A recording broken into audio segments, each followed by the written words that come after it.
is more fun in the Philippines, especially when you're watching Talentadong Pinoy Kids. Nang mag-umpisa ang ating susunod na Talentado Kid sa pag-train sa kanyang talento, nahirapan daw siya. Pero nung tumagal, parang naging laro-laro na lang. Alamin natin kung ano ang talento niya. Si Arya, natuto siya since 2010 lang. 2 years pa lang siya tinuturuan ng father niya. Family din ng father niya, ganyan din ang trabaho. Nung una po, mahirap. Pero po nung medyo po tumatagal na po ako, nilalaro ko na lang po yun kasi po, habang nagpa-practice po ako, ini-enjoy ko po. Bakit ba ayaw mo sumali? Ina-expose namin siya sa mga tao kasi mahihain siya eh. Magmula po noon, nade-develop na po ako sa mga tao. Hindi na po ako mahihain. Gusto ng papa niya, andun pa rin yung pag-aaral na hindi. Kapag may pasok sila, hindi siya pwede mag-show. Mas nauna siya sa teacher.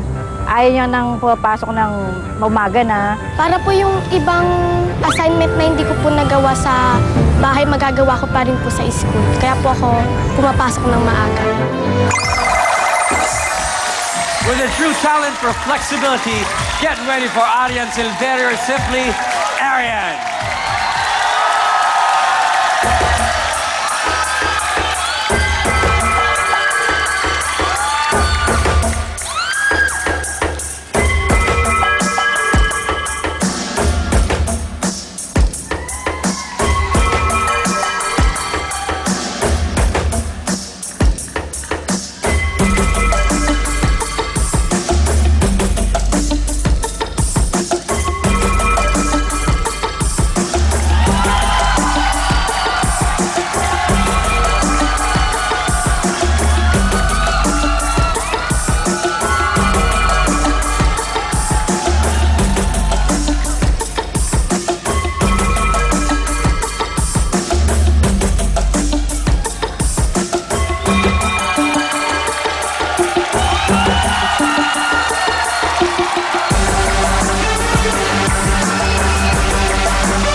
On our stage. Si Arian, ika nga ni Lucy, babaeng tinapay. Tita Lucy, ano sa palagay mo kay Arian? Ako, Ryan, dumadami yung mga batang tinapay dito. Yung parang walang mga buto. Paano mo ginawa yan? Tinuruan po ako ni Papa. At what age? 10 years old po. Paano ka naging ganun ka-flexible? Ni-stretch po muna ako ni Papa. Paano stretch? Every day, sinestretch talaga? Opo. Gaano katagal yun? Mga ilang oras sa isang araw ang ensayo? Isang oras po. Isang oras. So Opo. kasama na yung stretching doon? Opo. Ayun na, yung stretching, yun na yung ensayo. Opo. Oh. Galing, no?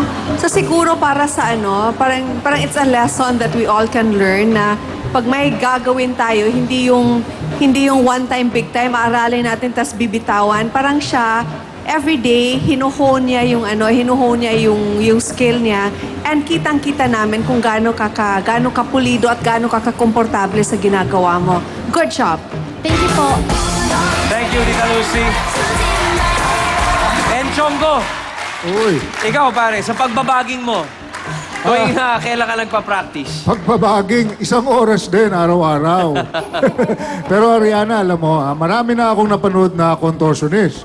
Pero yung kilos mo, kakaiba. Yung paa galing sa likod, tapos pabalik sa ulo. Wow! World class. Kaya ang masasabi ko lang sa'yo, Ariana, banana, I love you a bunch. Yeah! Thank you very much, Enchong. Tuesday? Pakita mo sa kanila, kaya mo rin. Teka lang kailangan niya kasi ng tulong eh. Ba, Ayan, isang oras din yan, Miss Tuesday. Oh. Hello? Ano, ang galing mo, tinan mo si Enchong. Siya lang ang kilala kong nakapangalumbaba gamit ang paa. Oo, nakapangalong paa. Ba yan? Kala ko cellphone. Hello, Miss Ruby. Saka ka na tumawag. Wala kang cellphone, ito talaga. Ayan. Magaling to si Aryan. Hindi ako makapaniwalang 10 ka na nagsimula. Kasi di ba yung flexibility, dapat bata pa lang, no? Dapat 5, 4... Ayan, baby, sanggol, stretching na. Natutuwa ako kasi naipasa sa iyo ng tatay mo yung alam niya. Parang ano yun, sa magulang, parang yun na lang ang maipapamana mo sa anak mo. Kung ano man yung skill na mayroon ka, ipasa mo. Tapos pag nagawa pa niya ng mas mahusay pa, edi mas nakakalaki ng puso kasi nakikita mo na may produktong mahusay, di ba? Anong masasabi mo kay Papa ngayon? Papa ba tawag mo? Opo. O, baka nanonood si Papa ngayon sa bahay. O, ano yung wish mo? Nakasulat dito pero gusto ko ikaw sa'yo manggaling.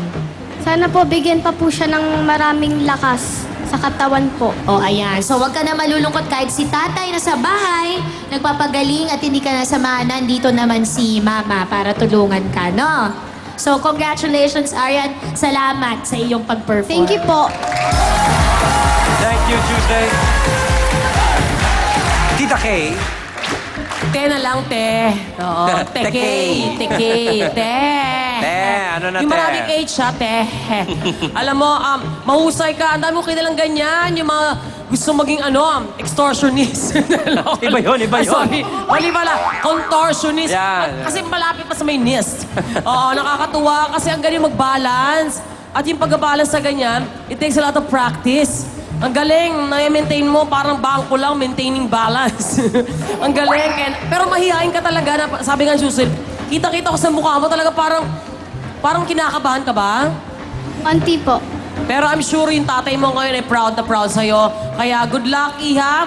At galing sa iyong te.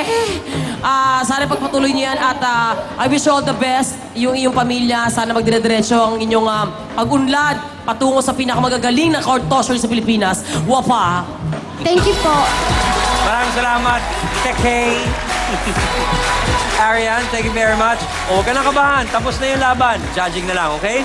Thank you rin po, Tita Ryan. Thank you, Arian. Nakakatuwang sayaw ang gamit ng ating susunod na Talentado Kid para magpapogi. Abangan ang kanyang move sa pagbabalik ng Talentadong Pinoy Kid. Ang studio ay nayanig at Talent Scouts ay kinilig nang si Bulilit ay may galaw na walang makadadaig. Baka bibig mo rin ay mapanganga at tuluyang di masara sa kaniyang ibubuga dito sa Talentadong Pinoy Kids!